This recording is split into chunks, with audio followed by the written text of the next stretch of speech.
Давайте займемся сейчас разгадыванием нашего судоку. Я напомню, что мы должны во все пустые клетки с вами расставить цифры от 1 до 9, так, чтобы в результате в каждом квадрате 3 на 3, в каждом столбце и в каждой строке каждая цифра встречалась ровно один раз. Вот такое условие этой головоломки. Ну что ж, начнем. Вот у нас с вами, смотрите, в первой строке и вот в этом квадрате стоит 1, 3. И тут же рядышком в соседнем квадрате тоже 1, 3, и это во второй строке. Значит, в третьем квадрате вот здесь тоже должны быть цифры 1, 3, но они не могут стоять ни в первой строке, ни во второй, а могут стоять только в третьей строке. Где же стоит 1 и где стоит 3? Вот в этом столбце единичка стоять уже не может, поскольку она встречается уже один раз. Значит, здесь стоит цифра 3. Ну и аналогично тогда рассуждая, мы понимаем, что единица стоит здесь. Хорошо. Посмотрим теперь дальше. Посмотрим на столбец вот из этих квадратов. Посмотрим на цифру 3. Смотрите, она стоит в самом верхнем квадрате, во втором столбце, в среднем квадрате, в третьем столбце. Значит, она встречается в нижнем квадрате, вот в первом из этих трех столбцов. То есть цифра 3 стоит либо в этой клетке, либо вот в этой. Но здесь она стоять не может, так как 3 у нас с вами стоит уже вот здесь в строке есть, поэтому тройка стоит под пятеркой. Хорошо. А где же она находится? Вот в этом квадрате. Давайте посмотрим, где тройка может находиться в этом квадрате. Она может находиться только во второй строке, потому что, смотрите, в первой строке уже тройка есть, и в третьей тоже есть. Значит, она или здесь, но поскольку у нас в первом столбце тройка уже присутствует, значит, она находится тут. Прекрасно. Давайте посмотрим, можем ли мы поставить тройку уже вот в этом квадрате. В этом квадрате мы поставить тройку явно не сможем здесь, не сможем здесь и не сможем вот здесь. Остается единственная возможность, только эта клетка. И значит, мы здесь ставим 3. Так, смотрите-ка, что у нас происходит с тройками. Вообще почти все тройки выставлены, кроме этого квадрата. Давайте посмотрим. Не может стоять в первой строке, в верхней строке, не может стоять во второй строке, только в третьей строке. Но не может стоять во втором столбце и в третьем столбце, значит только здесь. Таким образом мы с вами расставили все тройки. Ну, а теперь давайте займемся тем, что расставим по возможности единицы, которые здесь можно поставить. Вот посмотрим на вот эти три квадрата. Что мы имеем? Единица стоит в первом столбце, в третьем столбце, а в среднем квадрате, значит, она стоит обязательно вот здесь, на этом месте. Хорошо. Теперь продвинемся на квадрат вот этот средний. Смотрите, что получается. Единица в этом столбце присутствует и в этом. Значит, она может стоять только вот здесь. Но в строке первой уже есть единица, значит, единица обязательно стоит в этой клетке.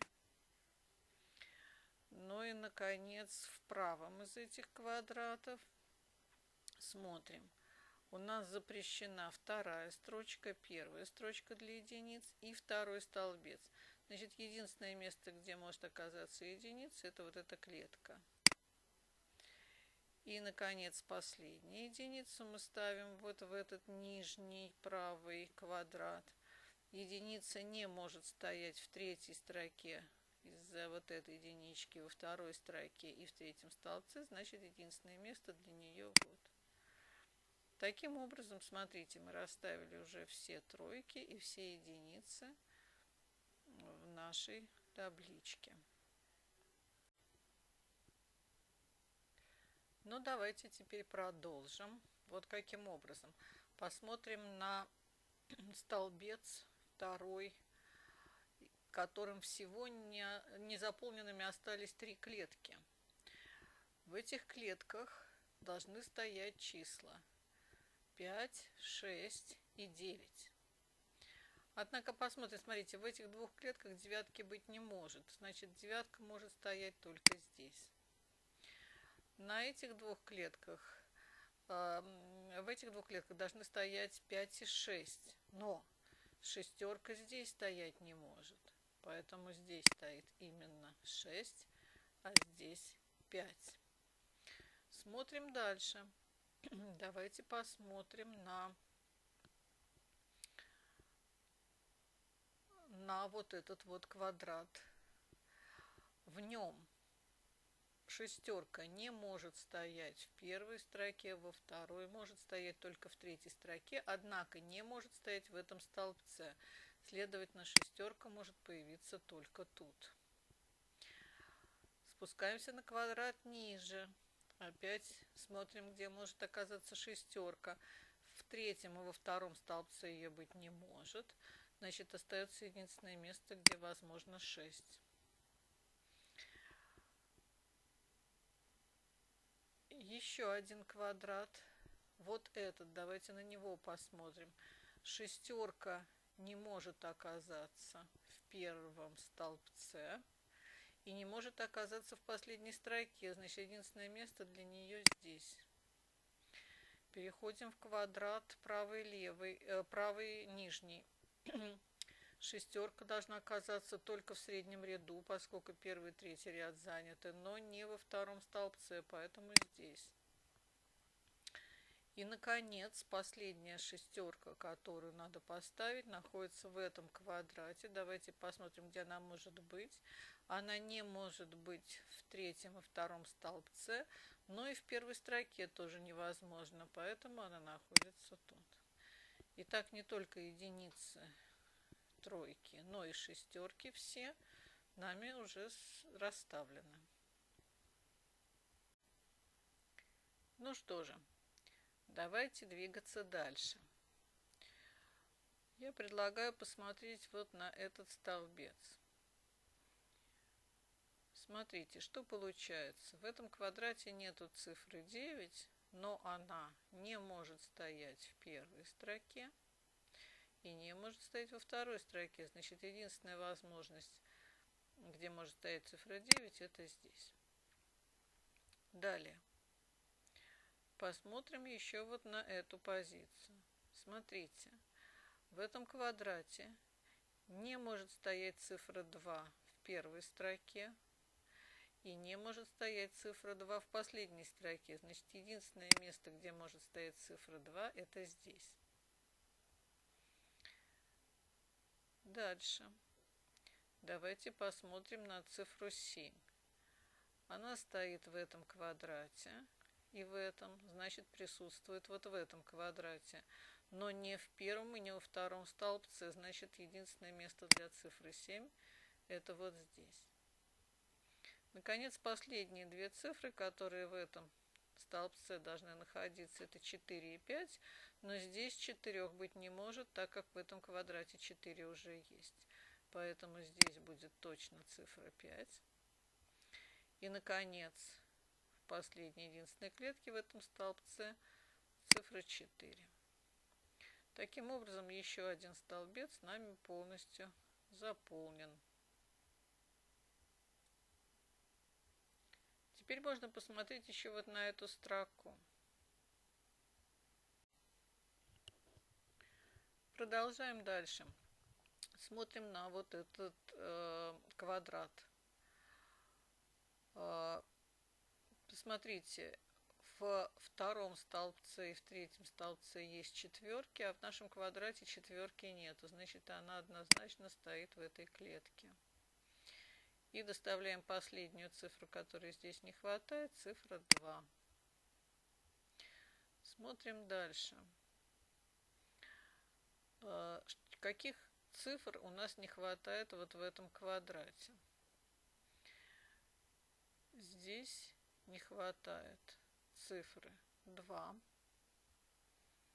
5 и 9. Цифра 2 здесь точно стоять не может. Здесь может стоять или пятерка, или девятка. Ни 5, ни 9 не могут стоять здесь. Пятерка не может стоять в этом столбце, поэтому пятерка стоит вот здесь.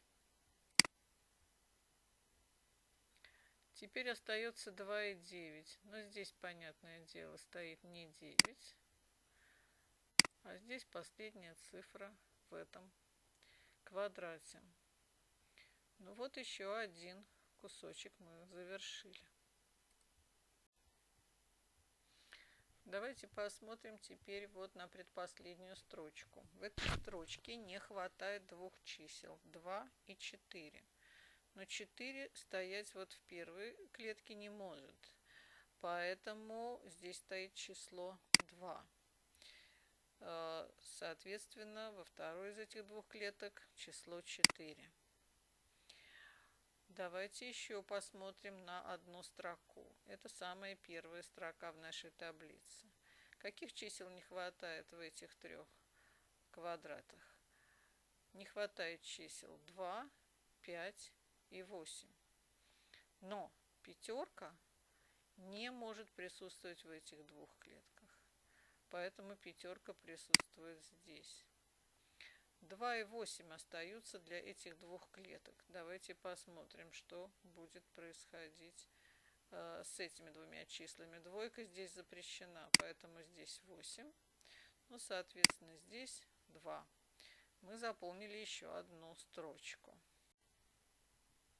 Теперь, конечно, само собой разумеется, надо заполнить последнюю клетку в первом квадрате. Это четверка.